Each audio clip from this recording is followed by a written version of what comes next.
In part 2 of our deep dive into Mark David Chapman, we explore the unraveling of his psyche in the months and days leading up to John Lennon's murder. From his obsession with The Catcher in the Rye to his fixation on celebrity hypocrisy, Chapman's delusions intensified as he plotted a killing that he believed would give his life meaning. We'll examine the eerie calm with which he carried out the assassination, his strange behavior in the aftermath, and the chilling details of his confession. We'll also look at the legal proceedings that followed, the role his mental state played in avoiding trial, and the ongoing controversy around his multiple denied parole attempts. I'm Mike. I'm Ian. And I'm Dave. If you're considering violence towards someone, take a deep breath, count to 10. Don't go near that person until you're calmed down.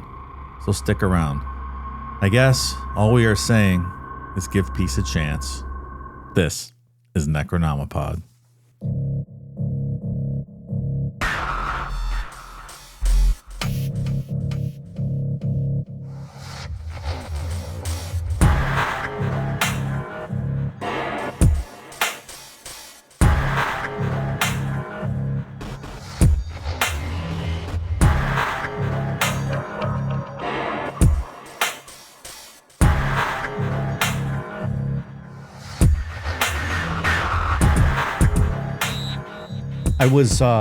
I walked into a room recently that had a TV playing in the background, and it was what's that show on A&E? Forensic Files? Yeah. Which is just like nonstop, just it's Necronomipod if you take out all the fun talk we have and just get straight to the gore, right? Yeah, essentially. Good narrator though. Yeah. The voice is nice. Yeah, but I'd never really watched it. But I wasn't even paying attention. I was just kind of like walking by. And I heard they brought in blood splatter expert. And I'm like, did they just fucking say blood splatter expert? Yeah. This is a thing. I don't think we've ever discussed this before. But there is a guy who walks around with a business card that says blood splatter expert. Hey, what do you do? I'm an expert at blood splatter. You can tell a lot by what happened in the crime, how the blood pattern is, right? Yeah. Just the fact that there is one position dedicated to it, though, threw me off. Maybe it's not quite that way, but in my mind, I like to think like his office, it says like, you know, Joe Schmo, blood splatter expert. He only gets called in when they need him. Like, does his business card have like a Rorschach of blood on there and just got to, right? Different splatter patterns? He compares with other experts like they do in American Psycho. Right. the different types of white and the different types of red, the bone and the crimson. The splatter's called pitter patter. The color is bone. That might be the best scene in that entire movie. That's a really good scene. Fantastic. So anyways, I don't know. It caught me off guard, but I was like, that's fucking awesome. We haven't really covered too many just like one-off murder cases too much. You know what I mean? Yeah. Like that, to do like a blood splatter. yeah, to like that general true crime stuff. Like I feel Forensic Files just picks, you know.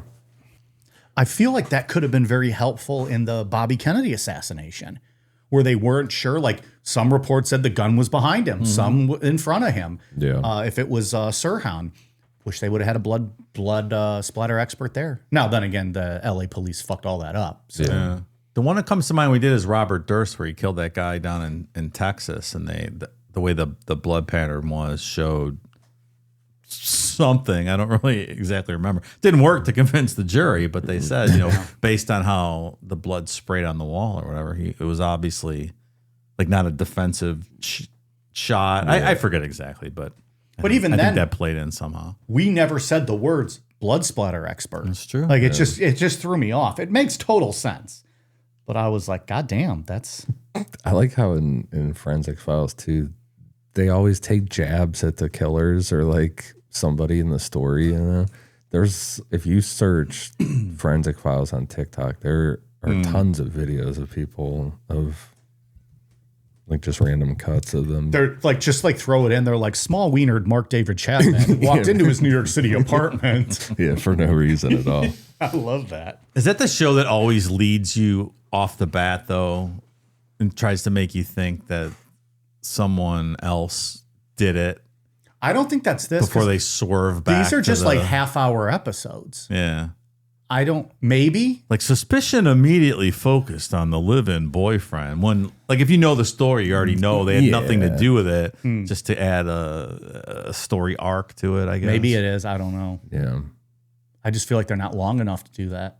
Yeah, I don't really watch too many of those. I found that one story on that. If you remember, we did a bonus show on the guy that buried that girl in the barrel. Like he was banging her and she was pregnant. He put her in a barrel and buried her under his house. Yeah. I saw that on a forensic file. Like, oh, that's a good story. It's an interesting show. I like it when it's on. Yeah. But then, you're not going to hear about onion rings and corn dogs and which fast food place has currently the best cheeseburger or something. You certainly are not. You listen to us, you get that sprinkled in with your murder. Michael Jackson doesn't show up on forensic files. It'd be wild if he did. A lot cooler if he did. Just all of a sudden, the voice, the narrator just throws in like a I'm a blood splatter expert now. I went to college. You splatter something, it ain't blood, pal. For the children. He's already here. He wasn't invited last week. No, he's not invited here. this week. That was a little off the rails last week, I think. That was a little too much. Nope. No. Well, should we pick up where we left off? Yeah. Sans MJ. Yeah, we'll leave him in. We'll leave him somewhere. We'll leave him in heaven. Maybe we'll get another this week. We'll get another guest this week. Maybe, you never know. So where we left off on part one, Mark David Chapman. Remember, the little people had come back, and they were now his advisors. He was following their guidance, and they were all on board with this idea that he should go kill John Lennon. So Mark hopped on a plane to New York. They were all on board. We approve your plan, Mark. Well, they did. They like voted on shit and Of course stuff. they did, yeah.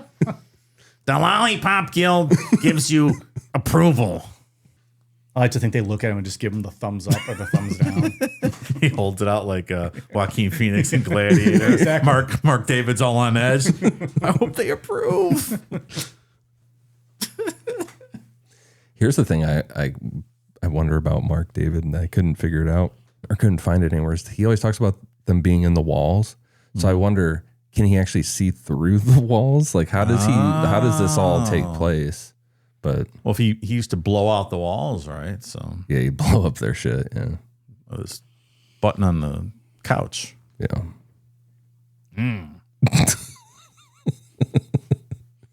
So Mark arrived in New York and checked into the Waldorf Astoria and treated himself to room service. He got filet mignon and a bunch of Heineken. Figured this was going to be his last night because his plan was to also kill himself first. He ordered it well done, didn't he? That son of a bitch. Ketchup and Yes. A1. 100%. He was a real loser about it. His side was broccoli, steamed broccoli. Fucking nerd. His focus then went to John Lennon at the Dakota on 72nd and Central Park West. So last week we talked about how we were going to get into, some of the background with John Lennon and what was going on that Mark would have had issue with. And these are things that it wasn't just Mark that had issues with it. Like there were some controversies with him. So kind of go through some of that. We talked about last week. He said that the Beatles were bigger than Jesus in 1966, which, Yeah. they're cooler than Jesus. Yeah. Well, But that didn't make people were pretty mad about that. Only over here, though. No one else gave a shit, I'm sure. In 68, police arrested John and Yoko in London for having weed on them. Again, really fucking stupid, but at the time. Gateway drug. Yeah. That same year, they released Unfinished Music, #1, Two Virgins, with a full frontal nude cover. Some shops put brown paper around it, and some refused to sell the album altogether. Who was on there? Like a young girl? Full frontal? I don't know. Let's Google nude virgin full frontal. I'm not Googling.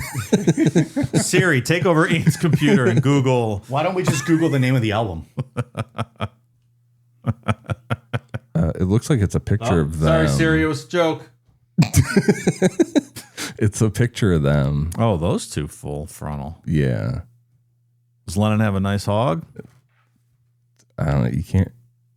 All these pictures are really fucking small. You can kind of get the idea on that one, but it's tiny. Okay. So what do you got? Yeah. It's just like a black and white picture. There's a lot of pubic hair going on there. Yeah, that's what I'm. Yeah. He's got more hair down there than he does on his head. Same for her. That's a lot of pubic hair. Yeah. I don't know. Okay. That's an album. So people weren't thrilled with that either. In 1969, the bed-ins, and this is what I always think of with John Lennon, about him like laying in bed with Yoko. That is one of the first, whenever I think of them together, I think of like them laying in bed Yeah. for those sit-in things. So it was in March of 69. They spent a full week in bed at the Amsterdam Hilton, room 702, from March 25th through the 31st. They let press in daily from 9 a.m. to 9 p.m., talked about peace. They sat in their PJs with a hair piece, like P-E-A-C-E, and bed piece signs over the headboard. Well, and that's that famous picture where the two of them are standing with their blankets while a maid cleans the room and stuff. You're like, get out of here. And they're having like letting the press in certain days. Like, it's kind of silly. Like, what is that? I get where people are coming from on some of that. Yeah. 2 months later, they did it a second time in Montreal at the Queen Elizabeth Hotel, May 26th through June 2nd. And this was in adjoining rooms. On June 1st, inside the hotel, they recorded Give Peace a Chance. So, you know. Yeah. That's all we're saying, pal. On November 25th, 1969, John sent back his MBE medal. His chauffeur delivered the insignia to Buckingham Palace with letters to the Queen, the Prime Minister, and the Central Chancery. John's note said he was returning it over Britain's role in the Nigeria-Biafra War and British support of the United States in Vietnam. So where Jello Biafra got his name? From Dead Kennedys? I believe it is. It's Dead Kennedys a punk band. I don't like punk. That's not for me. No, it's might be my least. I look at it the way you guys look at country. It pisses me off to listen to. Dead Kennedys are pretty fucking good, man. Probably not. It's fucking. It's an they were cool. abomination of music. Oh, come on. There's gonna be listeners out there real pissed about that, but I'm sorry. I fucking hate punk music. Come on, man. No good. No good. I'm a big Dead Kennedys fan. Also, offensive name. I don't love that name one bit. Show some That's the respect. whole point, Show dude. some respect. There's some banger Dead Kennedy songs from back in the day. Yeah, it makes you want to bang your head out. It's kind of lame to like protest something and like give back your medal, having your chauffeur do it instead of you. Like you don't do it, your chauffeur drives Show up, it. go to Buckingham Palace, and throw it over the gate with a bunch of media watching. Don't do that. take it with a note. Kick the Queen in the crotch while you're doing it, big balls. Come on. Well, I don't think you'd actually get access to her, is what I mean. I mean, they probably wouldn't even let him in. That's what I'm saying. Just chuck it over the fence. 1970, he released Working Class Hero, and it used the word fucking in it. A lot of stations refused to play it. All the religious people were very angry about this. Oh, for fuck's sake, clowns. That's a good tune. In 71, he started having a feud with Paul McCartney. I don't know anything about this, but I guess John Lennon released a song called How Do You Sleep that's like a shot at Paul McCartney. And at this time... What did Paul do? Yeah, I don't know. What was he supporting at this time, I wonder? Was he just living his life? Just hanging out with his wife, doing their Wings band Yeah, I was going to thing, say, trying to get Wings going. Wings was all right. Yeah. I like Wings. Really good tunes. The food and the band. Absolutely. Multifaceted. Yeah. I'm going to go home tonight and eat wings while listening to Wings. How about that, Lennon? What the fuck you going to do about that? Sit in a 5-star hotel and protest me? He started getting on the radar of like the FBI and stuff at this point. He's linking up with anti-war people. Oh, yeah. It's like, open up a file on John Lennon. That was the end of Hoover's term, right? What was it, the 70s is when he kind of... They tried to get rid of him, didn't they? Yeah, they tried to Are deport we talking about him. that later? Yeah, I was saying. Yeah. Yeah. That's the following year, 1972. They tried to deport him. He also, in 1972, released a song called "Woman is the N-word of the world." So stupid. He said it was a feminist point. I mean, you can imagine people aren't thrilled with that. It's fucking wild. Yeah, yeah. It's a bold move. Yeah. He doesn't sing N-word in the song. No, I'm sure he doesn't. It's rough going back if you try to go back and listen to Marilyn Manson, the album with beautiful people on it. Jesus Christ or Satan. Antichrist Superstar? Yeah, Okay. yeah. Jesus Christ. Jesus Christ Superstar. Irresponsible Hate Anthem, the first track on that album. Yeah. He says that, and he says a hard R multiple times. That's a good tune, though. It is, but it's hard to listen to. Yeah, yeah. Get that out of there, and it's a really good song. So yeah, people aren't thrilled with that. It's not a good song either. It's just dumb. Really? Yeah. Didn't you just said it was a really good song? No, the Lennon song. I thought you were talking about is Marilyn Manson. Oh, that's a banger for sure. Yeah. Wait, so what isn't a good song? The Lennon song. The we're Lennon talking one. about, Okay, yeah. so Marilyn is a Manson. good That's one. a good tune. Yeah. The Lennon, because It's just. I was silly. like, wait, what are you saying? Sorry, man. Yeah, Going you back just and have forth. I'm having a non-linear discussion with myself. Yeah, that's all right. You just Maybe have it's to turn that Marilyn Manson one down a little bit in the car. Starting in autumn of 1973, John separated from Yoko and moved in with May Pang in Los Angeles. I don't know who that is, but this started an 18-month stretch that he called the Lost Weekend. This was something I didn't know. It's like I didn't know that they had split up for a while and all was better in the Didn't world. she set him up with her? It was someone she knew or something, right? From what I recall. I'm not really up on my Lennon history, but She was into being cucked. yeah, something like that. I believe. Maybe he was turned on. He liked May Pang because she had a bigger bush. And it was all about who had the bushiest bush. Maybe she sang worse too. So she worked for John Lennon and Yoko as a personal assistant, production coordinator. So she knew them. there's like a whole rundown of kind of this 18-month stretch of his life.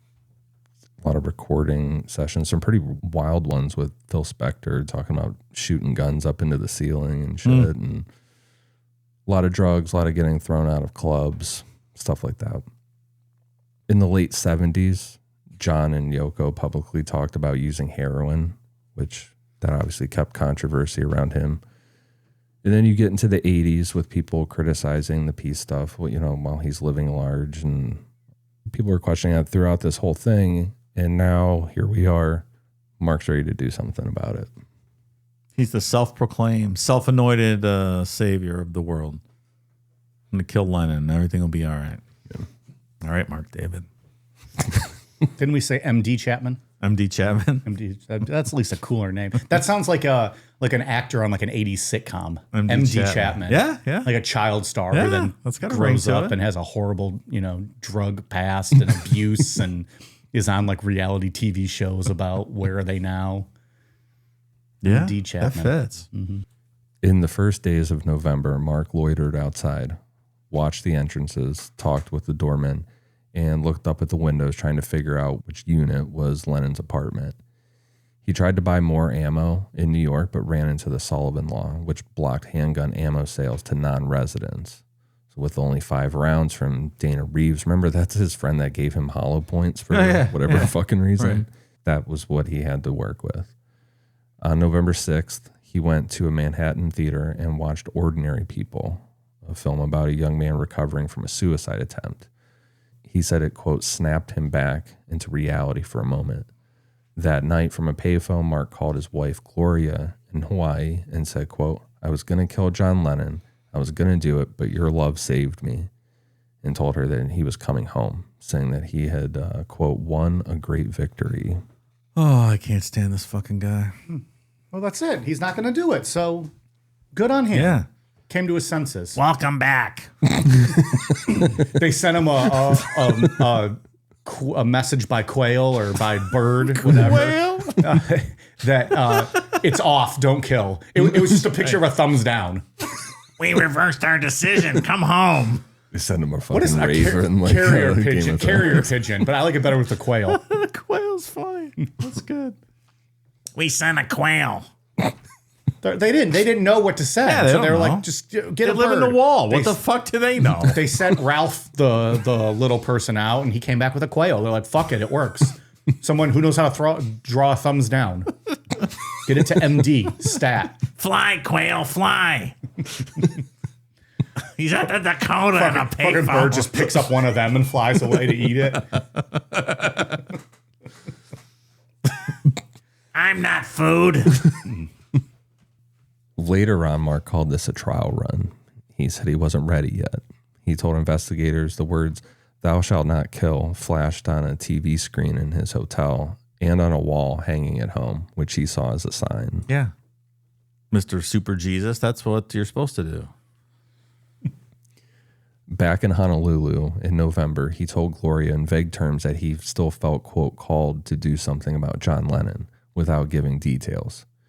He quit looking for work and spent his days listening to music, rereading The Catcher in the Rye, and praying or talking to his voice, like talking to the little people. Get a new book, asshole. After Thanksgiving, Mark said he was calm and set on it. He decided that Lennon had to be, quote, removed, partly as a stand against what he said was phoniness, and partly, he said, quote, to become somebody. Remember, Mark had a list of other famous targets: Johnny Carson, Jacqueline Kennedy, Elizabeth Taylor, Ronald Reagan, and Todd Rundgren. But Lennon was first. He later told the parole board, quote, "I was desperate for attention. I was a big nobody, and this would change that." Oh, MD. I know. And then when I got to this part in Mark's story, I'm like, God damn it, he's just proving a point because we're fucking doing an episode on this. You know what I mean? Yeah. I know. Double-edged sword here. You know, speaking of Thanksgiving, probably my favorite day of the whole year. And every day after Thanksgiving, I go, why do I only do this once a year? This is my favorite meal of the year. I'm going to do this more times. Now we're within 3 months of Thanksgiving, and I still haven't done that. We've had this exact conversation before. And I will not do it again until Thanksgiving. And I will agree. tell myself again, and I will repeat the cycle. There's not a better meal out there than a Thanksgiving meal. The best. I could eat that all the time. Why don't we? I don't understand why turkey doesn't get enough flowers for how good it is. I agree. I fucking love turkey. Same. Why don't we have Cool Down Media quarterly Thanksgiving meals? Fine. Wouldn't that be great? That would be fantastic. I would love that. Yes. I'm sure you could head up to Bob Evans and get a full Thanksgiving plate, right? You could probably do that too. Yeah. Eat real easy. Yeah. I'm down. Yeah. It's delicious. I'm with you. Oh, so good. I got back in deep frying mine last year too. So good. That's good shit. The best. All right. Well, thanks for that. Now I'm hungry. No. I saw Thanksgiving as one of my trigger words. On December 6th, 1980, Mark flew to New York City for a second trip, this time intending to carry out the murder. He left Hawaii without a return ticket. Before he left, he showed Gloria the gun and the hollow point bullets. She begged him not to do it, but she did not call the police either. Oh, man. So Mark arrived in New York that morning. In the cab from the airport, he told the driver a lie, that he was a recording engineer coming from a secret Lennon-McCartney reunion session. He checked into a $16 a night room at the YMCA on West 63rd Street, a few blocks from the Dakota, and kept his spending down. Mark went straight to the Dakota and stood with a small group of fans who stayed there hoping to see Lennon. That afternoon, he talked to Jude Stein and Jerry Mole, regulars outside the building. They said that John and Yoko were friendly to fans and that Lennon knew them by sight and sometimes stopped to talk. Mark was very polite and soft-spoken, said he was from Hawaii, and showed them the Double Fantasy album that he had brought with him to get signed. He offered to buy them dinner later on, and they agreed. Around 5 p.m., he left to warm up at the Y and missed them when they returned around 5:15. Lennon came down and spoke with Jude and Jerry, so Mark missed his chance to meet Lennon because he was at the Y warming up. Can you imagine how that is? People just stand outside all day long, your building, waiting to see you? That sounds weird. Fucking weird. Yeah. Doesn't sound great. Like every day, the same people? What are you doing? Don't love it. Really odd. According to Mark, that night at the YMCA, he heard two men in the next room having sex. This is according to him as a conservative Christian. He wasn't going to stand for this, so he thought about bursting in there with his gun and then decided not to save his ammo. So because of this, he checked out of the Y on December 7th and moved to the Sheraton Center Hotel on 52nd Street. I hope this asshole has had to listen to guys fuck in the cell next to his every day of his life since then. Fuck you. And Mark's not very likable. He's a dick. I hate this guy. On Sunday, December 7th, Mark went back to the Dakota and spent about 3 hours waiting outside, super anxious, talking off and on with the doorman and a few fans. By early afternoon, he got hungry and went back to the Sheraton. In the taxi, he realized that he hadn't brought a copy of The Catcher in the Rye to leave as his quote statement, so he bought a paperback at a bookstore near the hotel. He also bought a poster of Dorothy and the Cowardly Lion from The Wizard of Oz, which was a childhood favorite of his. We love that movie. Of course. Wonder where he got the little gnomes living in his wall idea from. Get the fuck out of here. At a, Oh my God. Oh boy, this story, something else. Sorry, please continue. At a newsstand, he saw John Lennon on the December 1980 cover of Playboy, which carried a really long John and Yoko interview. It was their first major interview in years. He bought the issue and read it over dinner at the hotel. It didn't change his view. He still saw Lennon as a, quote, phony. Which I kind of looked at the article for this, and it wasn't like anything special or it wasn't anything controversial. It's just talking about like their views on shit and stuff. So I'm like, did this set him off? Like this article, what was in there that could have pissed him off? Nothing. Should this conservative Christian angel be buying Playboy probably pornography at the newsstand? He probably didn't feel good about it. But he asked for forgiveness. Yeah. What a hypocrite. Everyone bought Playboy for the articles. It's my understanding in the 70s and 80s. Yeah. And the fun little game where you had to find the hidden Playboy logo, bunny logo on the cover. Oh, is that a thing? Yeah. We used to do that back in college too. Go across the street to the gas station. 30-pack of Natty Light, copy of Playboy. That's dinner. And dessert. If she's lucky. Feeling restless that night, Mark decided to reenact a scene from The Catcher in the Rye and called an escort service from his room. A woman arrived around midnight. He kept his clothes on and told her that he only wanted to talk. They spoke for a short time. We don't know about what, but he paid her $190 and sent her on her way around 3 a.m. Good Lord, that's probably fucking, what, $800 in today's money? Is it? God damn, that's a lot. $600 to $800 probably. Let's see, what's $190 in 1980? What do you think? I don't know. We'll go $675. $744. Oh, still under. On Price is Right, I'd still be eligible. I didn't go over and bust. Nice. I'll go $1. Yeah. Those Yeah, fucking there's always people. that fucking troll person. Yeah, those assholes. They win a lot though. They don't do, but have a fucking set of balls. Come on. $3. Sit down, Rita. So in the book of The Catcher in the Rye, Holden Caulfield does almost the same thing. He calls a sex worker to his hotel room, then says he just wants to talk, pays her, and the encounter ends without sex. Mark was copying that setup. So unoriginal, this guy.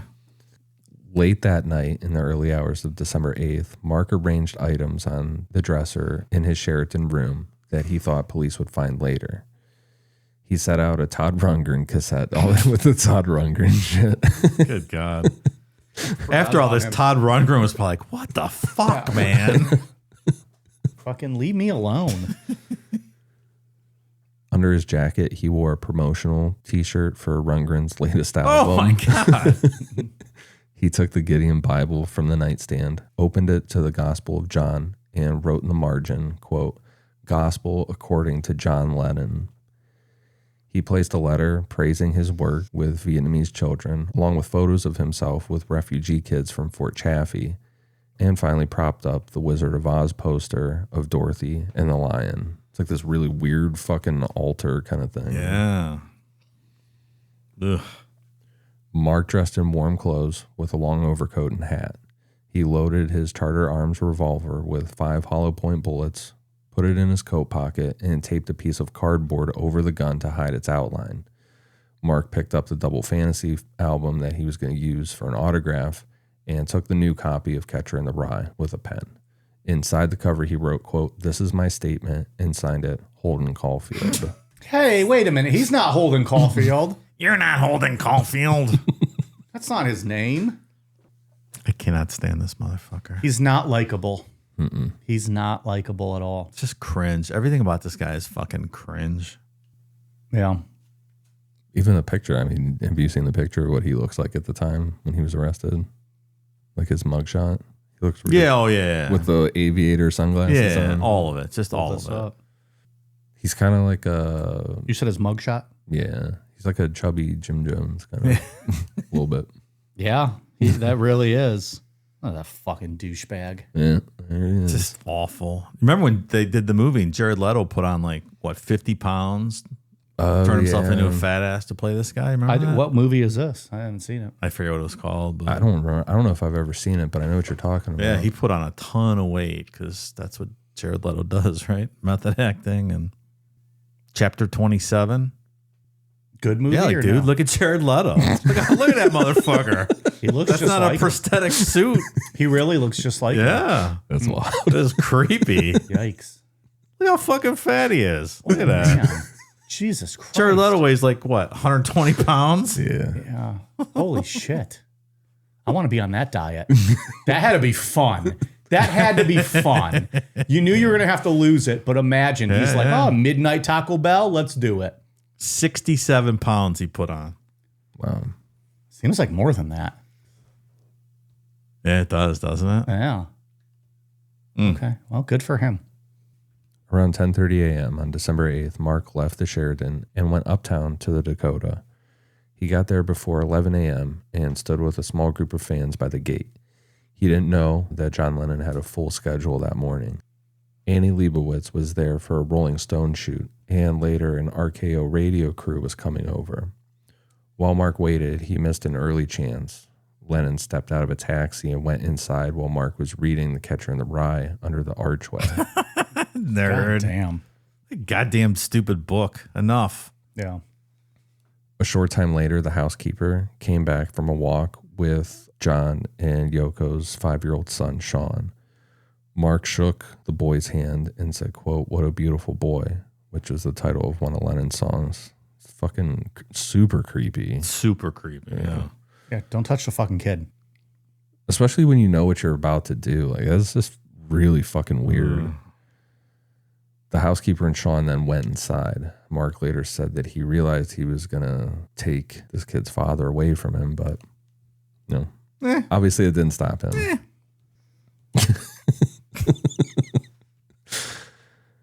As the day went on, Mark stayed outside the Dakota. He talked with Paul Gorsh, a local Beatles fan and amateur photographer, who a lot of times waited there to get pictures of Lennon. He was another one of those day-to-day people. Yeah. Gorsh had seen Mark on earlier days and thought he was nice. Mark also spoke at times with the daytime doorman, Jose Perdomo, without giving anything away. In the afternoon, Jude Stein, that's the fan that he had met on Saturday, told him that she and her friend had met Lennon right after he left. Mark offered to buy her lunch at a nearby diner while she waited. She agreed, and they came back around 3:30 to 4 p.m. Soon after, Lennon's son Sean came back outside again with his nanny, Helen Seaman. Jude introduced Mark to Sean, which is fucking weird because she's a fan, and Mark bent down and shook the boy's hand a second time. Mark later said, quote, "He was the cutest boy I'd ever saw." Why is the nanny letting 5-year-old kid interact with fucking weirdos weird. standing outside the building? Is it all that peace and love shit? Oh, man, I guess. That is ridiculous, though. That afternoon, Mark saw several well-known faces at the entrance. I'm going to be honest, I don't know a couple of these, like Lauren Bacall. I don't know who that is. Actress. All right. That's the only one I didn't know. The other three, I Really? know. Yeah. Paul Simon. I know Paul Simon, Mia Farrow, and Gilda Radner. Is it Radner? Gilda Radner. It was the first season of SNL, right? Yeah. Rosanna Dana. She's really funny, actually. She was married to Gene Wilder. She died really young from cancer. It was very sad. Yeah. I would know these people by yeah. Mia Farrow from Rosemary's Baby. Yeah. Big fan. I can never remember people's names. I need to see their faces. And he also kind of like hid back in that archway area more than once and like pulled out his gun from under his coat and like kind of practiced pulling it out. And obviously when nobody was looking. Like De Niro and Taxi Driver in the mirror. Is that what he's doing? Yeah, right. He had a whole setup, though, where it would just slide out from under. You talking to me? You That talking scene to me? is so good. So intense. Around 5 p.m., John came out of the Dakota with Yoko and headed to the record plant to work on Walking on Thin Ice. An RKO radio crew that had just finished an interview walked with them. They passed a few feet from Mark and moved toward a waiting limousine at the curb. Paul Gorsh, the photographer, stood nearby with his camera.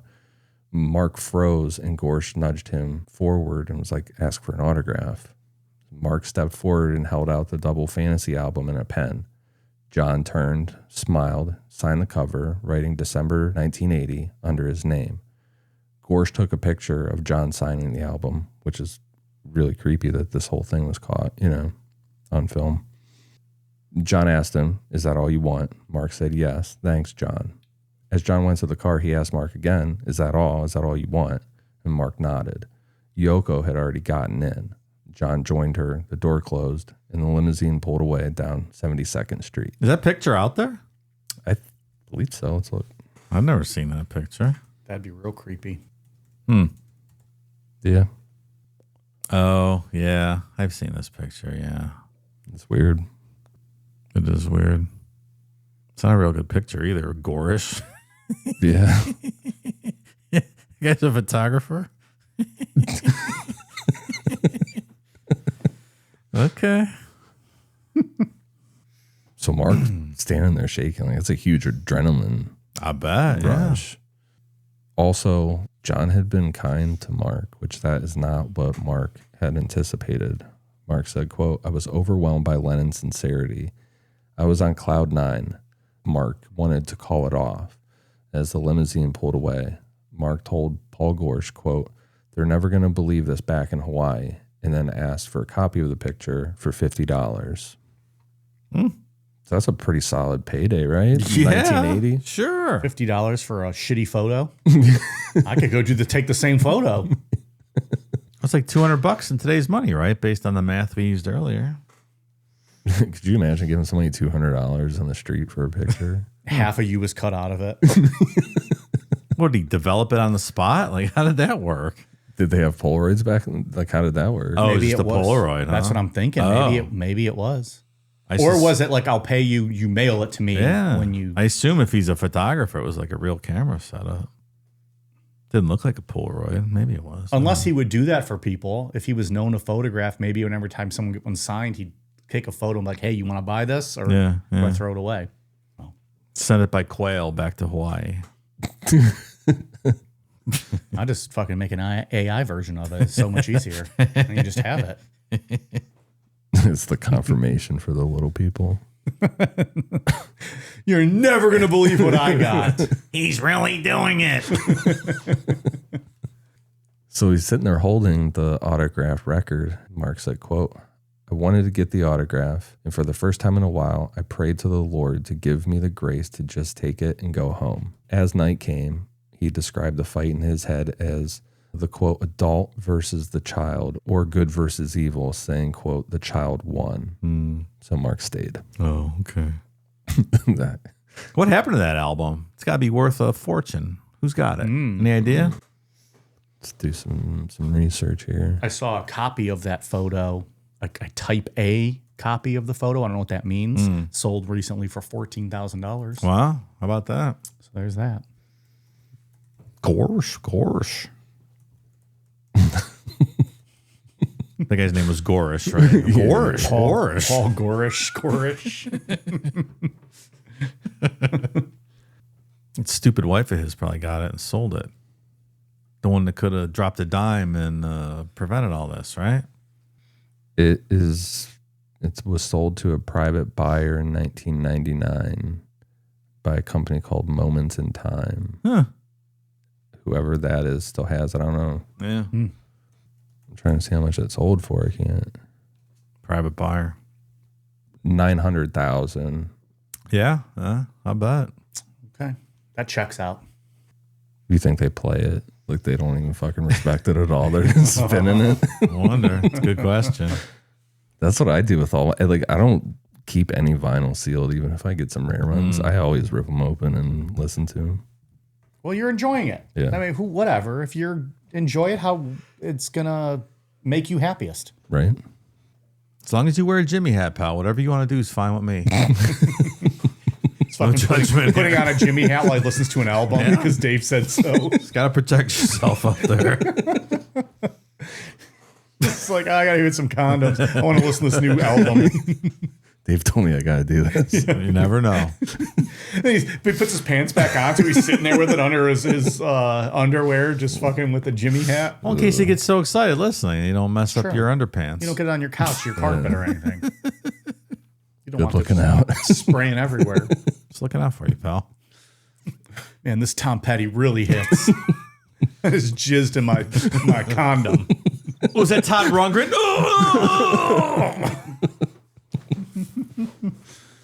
So through the rest of that evening, Mark stayed on the sidewalk carrying the signed Double Fantasy album, just kind of pacing back and forth.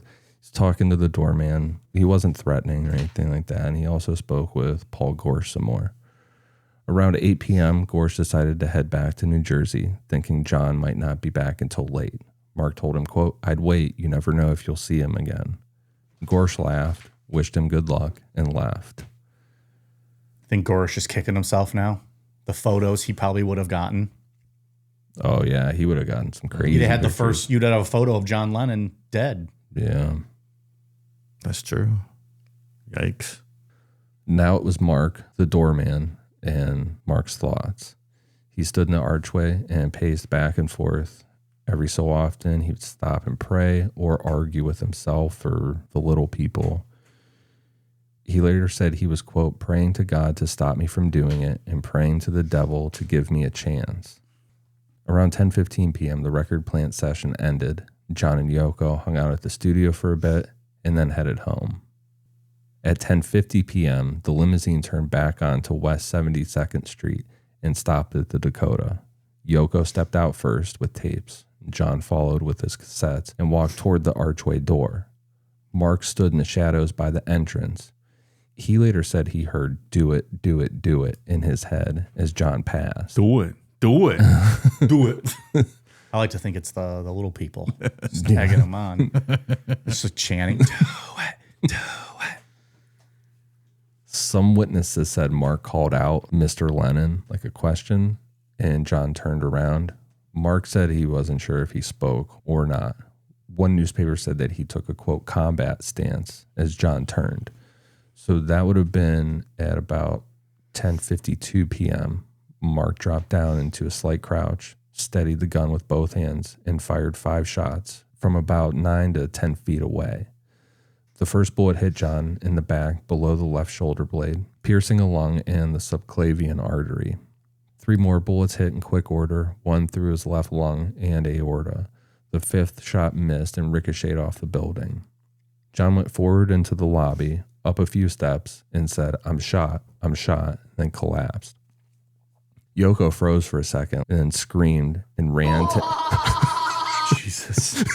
That scared me for a minute. I didn't see him reaching to his little gimmick over there. That was real audio.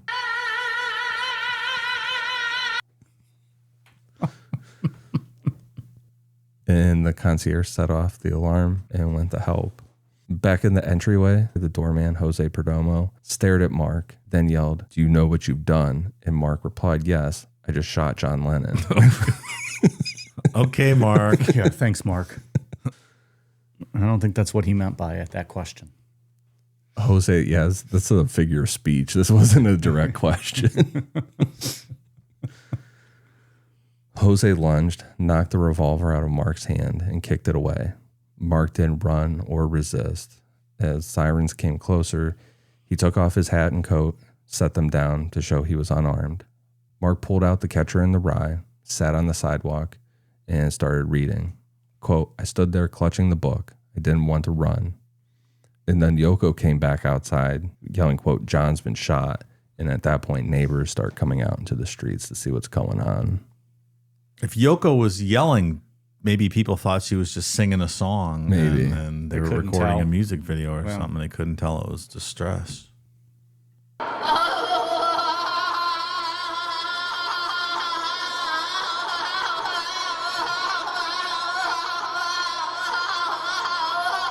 That's really creepy.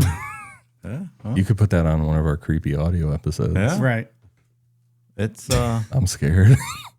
it's something. No, that's porn. Stop it. Negative. Porn, final answer. That ominous music behind that one is just crazy. We mentioned it last week. We recently did an episode on Patreon called This or That, and we had a guess. Dave had noises for Ian and I to guess whether or not it was a clip from a porno, a bird or an animal in the wilderness, or Yoko Ono. And it might have been, of all the categories we had that night, for me, the toughest one. It was hard. It was, yeah. There is something very unlikable about this woman. Not as unlikable as Mark M.D. Chapman. No, of course not. But these clips of her just yelling and people like, oh, they're just clapping. Oh, amazing. You're amazing. No, she sucks. It doesn't even sound like a human being making these noises. And if you listen to like some of the songs she recorded, it's like bad karaoke night. She's tone deaf. It is horrific. I mean, it's still better than punk, but it's bad. Yeah, It's pretty okay. bad. Anyway, that's probably not the right part in the story to Jesus. to torch Yoko Ono. Just but buried a widow. I was just trying to make a joke about them not realizing she was yelling, but let's just go back to the story. Inside the Dakota lobby, officers Bill Gamble and James Moran arrived and checked on John's condition. He had no pulse and was bleeding really, really bad from his chest and back. They chose not to wait for an ambulance. At 10:55 p.m., they lifted John into the back of their patrol car and drove to Roosevelt Hospital. Yoko hopped in the car with them. Around 11:15 p.m., doctors in the emergency room pronounced John dead. Within minutes of this happening, officers Peter Cullen and Steve Spiro arrived. Jose pointed to Mark as the shooter. The officers drew their guns, told him to put his hands on the wall. Mark said, quote, "Don't hurt me. I'm unarmed." They handcuffed him, and he said, quote, "I acted alone. I'm sorry I gave you guys all this trouble." Oh, are you? Yeah. That night, Howard Cosell announced the news on Monday Night Football. I think you found the clip for this, Dave. Yeah, I've got it. Total perspective for us. I'll finish this. They're in the hurry-up offense. 3rd down 4. Foreman. It'll be 4th down. Kavanaugh will let it run down for one final attempt. He'll let the seconds tick off to give Miami no opportunity whatsoever. Timeout is called. 3 seconds remaining. John Smith is on the line, and I don't care what's on the line, Howard. You have got to say what we know in the booth. Yes, we have to say it. Remember, this is just a football game, no matter who wins or loses. An unspeakable tragedy confirmed to us by ABC News in New York City. John Lennon, outside of his apartment building on the west side of New York City, the most famous perhaps of all of the Beatles, shot twice in the back, rushed to Roosevelt Hospital, dead on arrival. Hard to go back to the game after that news flash, which in duty pound we have to take. Frank. Horrible. You know, I was gonna say, he had Lennon in the booth a couple years before that on Monday Night Football, asking him how he liked American football and stuff. So like, Oh, really? He had met him, yeah. I like Howard Cosell, just his voice, his calls. Oh yeah, it was great. Yeah. Dead on arrival. Yeah, real showman about it. Yeah. At the precinct, detectives read Mark his rights and questioned him through the night into the early hours of December 9th. He confessed, said he acted alone, and planned the killing for months. When asked why, he talked about the fame and identity. Quote, I thought by killing him I would become somebody. I felt like a nobody before this. Just the thought of some loser inserting himself into your life because of whatever he's dealing with is just so infuriating to me. Yeah. Yeah, I want to become a somebody now, so I'm going to end your life. Yeah, now I'm ruin part your of your family's life, Yeah. leave your 5-year-old son fatherless. Do we need to put the name Mark up there with Keith now Mark because of this David. guy? Mark David. All right. Yeah, That's throw fair, the because I David like the on name there. Mark. Yeah. It's a fine That's name. cool. I know a Mark. I have a friend named Mark. He's cool. So he lives? You will let him live? Yeah. Okay. For sure. Well, I don't know if you guys remember on the one, I think it was the South Shields Poltergeist episode, we buried Marks with a C. Like Marks my with a Mark. C. My Mark has a K. Yeah. All right. Yeah. Well, with a Hashtag my C, Mark. that C stands for cunt because you are a cunt. You spell your name M-A-R-C, you are a cunt. We also got into last week why they give 3 names, why they use the names. I guess is it to differentiate people. I saw a lot of people say to differentiate killers, so the normal. But it's still like weird your 'cause John that's not Gacy's their of the name. world aren't confused with them. I guess, but they don't do it for everybody though. What was the Seinfeld? Something Rifkin? Joel Rifkin, Joel Rifkin. Long Island, yeah. Joel Rifkin, please come to the. That was a good one. I get that. It's still stupid. Like Mark Chapman's a common name. Sorry if you Yeah. have that name. Yeah, It just is the way it is. It's not. You're going to be a real dumb person to think that you're just walking around freely and, oh, that's the guy that killed John Lennon. right. Would you hate that? If your name was the same as a serial killer, I feel like that'd kind of be a little bit cool. Depends on the serial killer, maybe. Yeah.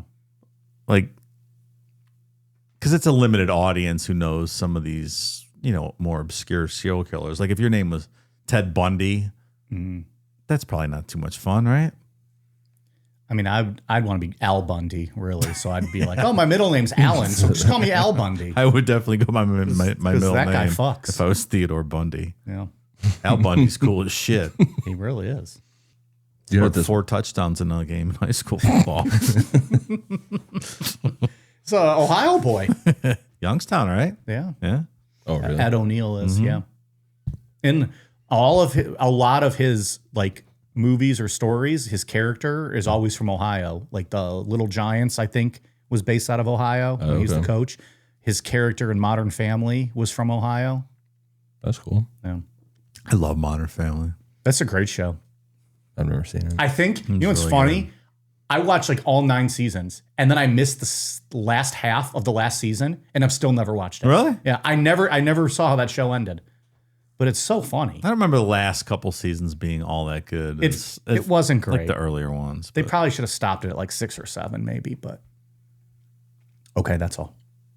When you're talking about people inserting themselves into your life, like celebrities, made me think of the guy that did it with Bjork, the singer. When he sent her, do you remember when he sent her a bomb that didn't go off, thankfully? shit. Oh, I remember that. But then he ended up committing suicide on film over it. Oh. Like a really, really scary fucking case. But it's another one like this. He was a stalker that stalked her forever. I remember she had a long-term stalker. That's fucking terrifying. That's Who the when, fuck are you to insert yourself into someone's life? yeah. Yeah, that's not great. And there's all those cases of, who was it? The girl in who was it? The girl in Poltergeist?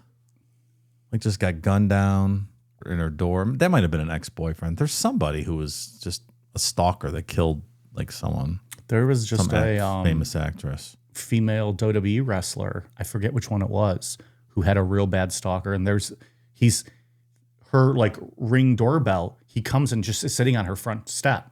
and like she's not home and like looking through her Amazon packages Oh, on my her God. door and sitting there. And I believe there was real big like mental health issues. He ended up getting arrested, you know, and all that. They caught him, thankfully, but terrifying. Mm-hmm.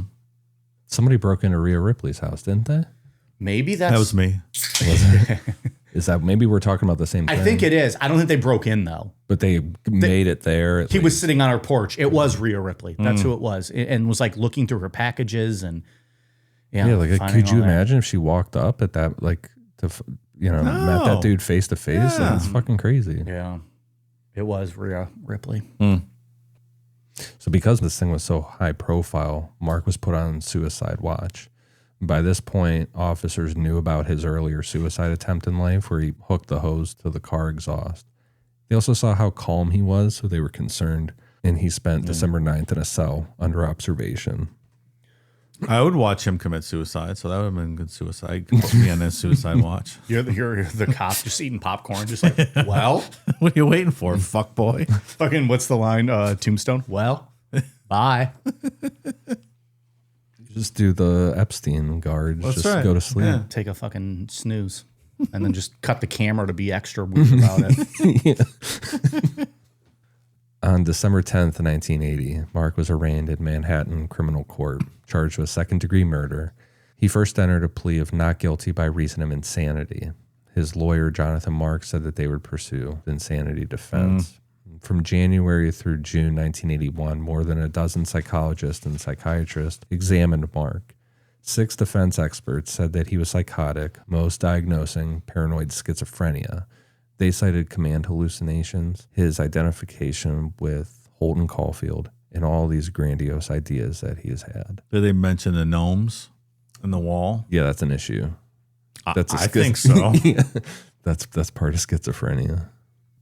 3 prosecution experts said that he was very sick, but not legally insane, arguing his delusions, quote, fell short of psychosis, and pointing instead to severe personality disorders, like a schizoid or narcissistic, without loss of reality.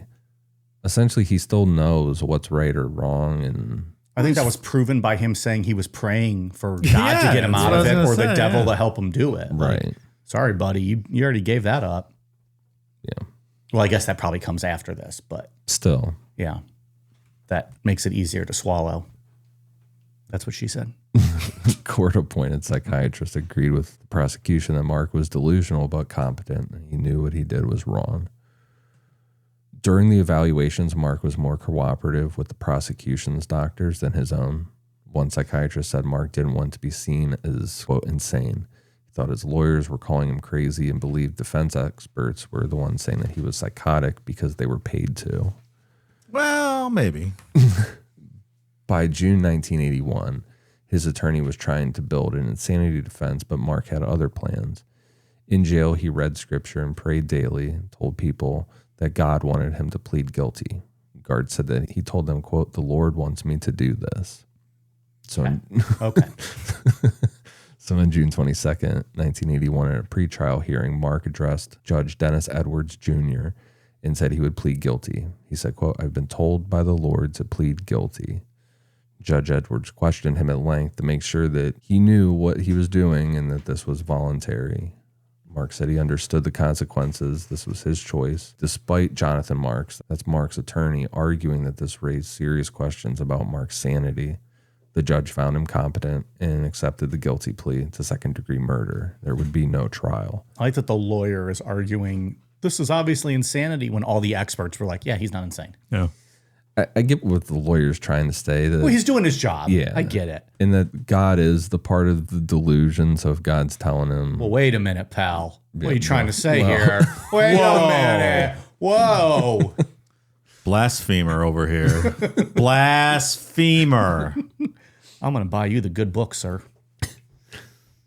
Anybody know where Mark That's David's, not at all what he was trying to say. Mark David's Gideon Bible went? Because Ian needs it. We just buried him over there. Jesus hater. We're going to get the religious Why do you right hate coming Jesus, after you Ian? hardcore, man. God damn. Why do you hate God? Plus the weed and the tattoos. Holy hell. I'm done for. That's where he's going anyway. Holy hell.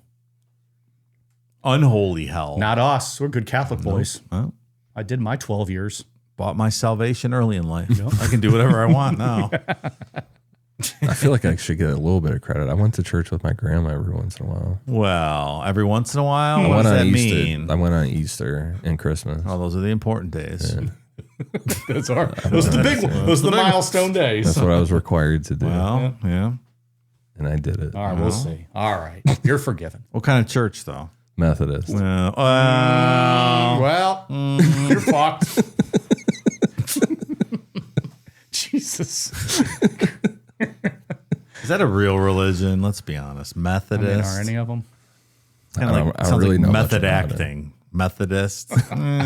Method pretending we have faith. Wow, we should probably stop. Ian was just trying to make a point about his actual notes. We just fucking threw him to the wolves. I mean, it'd be great if we could continue this show in the afterlife, Ian, but I'm not sure you're going to be with us. Two of us will. And I'll pave everything over in the 20 years I'm waiting there for you guys to get there. Ian remotely joining us from hell as we record up here in heaven. Got Peter running the soundboard. Hey, watch the teeth, Mary Magdalene. Watch the teeth. The other thing with getting him to plead guilty that works out is, like, could you imagine the trial for this? The amount of people that would flock to fucking New York City to be outside for this. That's true. Yeah, it'd be a whole thing. Yeah. Clown show. Clown show. On August 24th, 1981, Mark appeared in court for sentencing. Because he had pled guilty, the question was the term within New York's second-degree murder range, 15 to life up to 25 to life at the time. Why is this second-degree murder? This was certainly premeditated for a long time. Yeah. I don't understand the second-degree murder charge. They're usually overcharging people. This seems like an undercharge. That's a good question. Just my layman's opinion, but where's Jose Baez when Mark David Chapman needed him? He's probably in grade school. It's true. When Judge Dennis Edwards asked if Mark wished to speak, he didn't apologize. He took out The Catcher in the Rye and started reading from chapter 22, the part where Holden says that he wants to be, quote, the catcher in the rye. Thousands of little kids have to catch everybody if they start to go over the cliff. After a minute or two, Judge Edwards stopped Mark and said, quote, this hearing is to decide punishment. There is no question of your criminal responsibility. Hey, fuckhead, this isn't story hour. Right. We don't need this. I remember being a big fan of Catcher in the Rye when I read it, but I kind of hate this book now after these 2 weeks No, of this you can't. fucking asshole reading this book. Don't let it ruin the literature. Hate this guy. He's trying to take a good book and ruining it. Jesus, enough with the goddamn Holden Caulfield. You know what? You read Catcher in the Rye. I read Catcher in the Rye. Did you read Catcher in the Rye? No. Two of us did. You know how many people we've killed? 0. Well, that's a good point. It's not the book's fault. And Holden Caulfield, we've discussed this before. It's a fucking awesome name. It was a good name. Lord of the Flies was the book that I had to read. That's a Classic. good book. I have not reread that. I read it back in school. I don't remember anything about it. It's a fucking Long time. It's a sweet concept of a story too. It's fucking dark. You know, I think that was the only novel J.D. Salinger ever wrote, right? Catcher in the Rye. I don't know. He wrote some all kind of like short stuff, but I don't think he ever wrote another novel. Well, he was a weird dude. That's a walk-off. Just write that and fucking take that to the bank. Like a recluse with bottles of piss type Really? Howard Hughes type weird ass behavior. Yeah. Okay. John Hughes. Howard Hughes. We should do a story on Howard Hughes one time. That dude, lunatic. Perhaps a Dave Lost story one day. Perhaps. That'd be cool. Judge Edwards sentenced Mark to 20 years to life and ordered psychiatric treatment in prison. Yoko Ono did not attend. She sent a letter asking for a long sentence and that Mark be kept away from the public. That was the translation. Yeah, that was her spokesperson who had to translate that for her because they said that she felt relief and could begin to find closure. Mark entered the New York State prison system in 1981 as one of its most notorious inmates. For about a year, he was at Attica, and officials worried that other prisoners might fight him, like avenge John Lennon potentially, or just make a name for themselves, be the one that fucking got him. So they kept Mark in isolation. He was in single cell segregation up to 23 hours a day with almost no contact with general population. He later called those early years, quote, the loneliest time of my life. To cope, he leaned on books and daily routine of reading the Bible, writing to Christian groups for study materials, and he corresponded with ministers. He became a devout, born-again Christian in prison and found peace through religion that he hadn't been able to find on the outside. Oh, great. He's going to be in heaven with us now. He's going to take your place, Ian. Yeah. I lost. Then he'll narrate a story about how Ian went to hell for being a Methodist. And we'll just make jokes back and forth. I'm Mike. I'm Dave. And I'm MD Chapman. This is Necronomipod. I might for real be going to hell because he's gonna get all real deep and serious about this. Because I was baptized twice because nobody could agree on it. So I was baptized Catholic and I was baptized Methodist. Which one was first?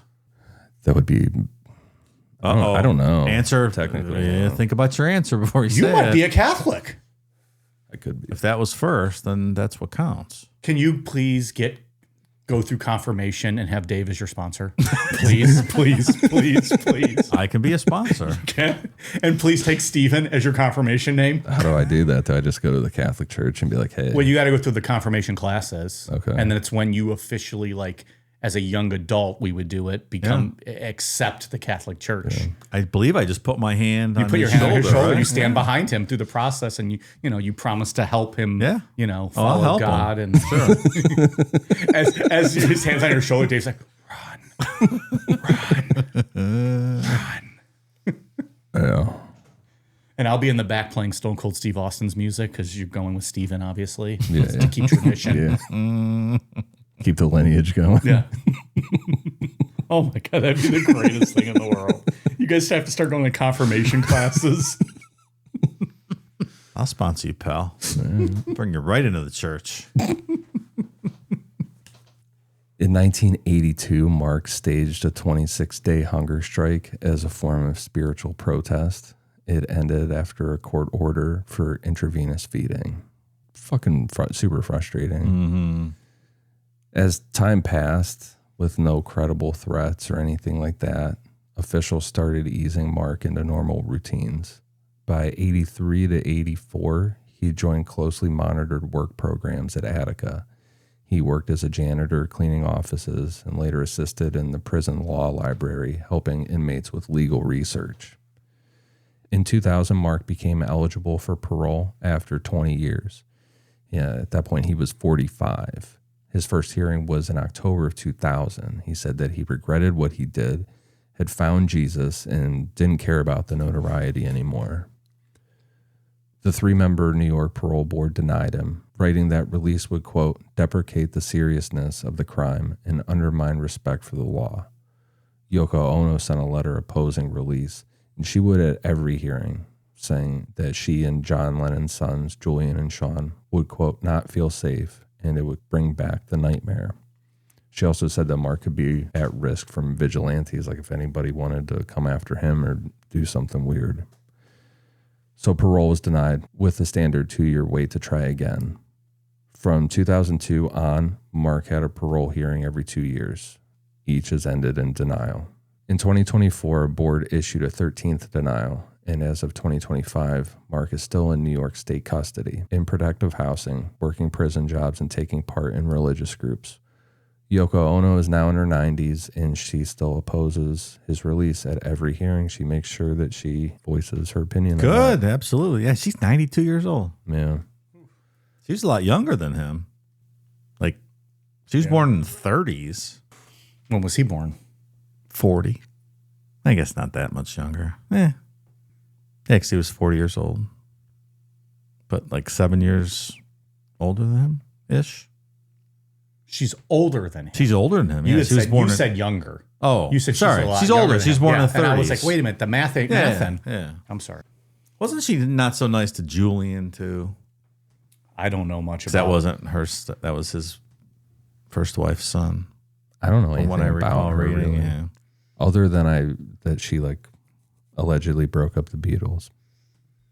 Yeah, I don't know much truth to that, but I don't think they liked her too much. I'm no expert on that. I don't know.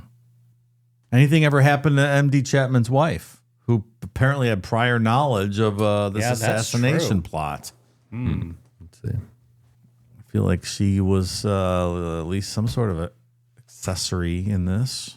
Or the gnomes. She could have spoken up. The gnomes could have spoken. The They all gnomes should could be have sent put a on- quail. They all should have been put on trial. I did forget to mention earlier that I remember hearing this on December 9th in the morning, getting ready to go to school, December 9th, 1980, on WMMS in Cleveland, announcing that John Lennon had been killed. Yeah. Yes. I was 8 years old. Slicking And your I- hair back, combing it through. Huge comb in my back pocket. Fuck yeah. It doesn't look like she got Just nothing. nothing.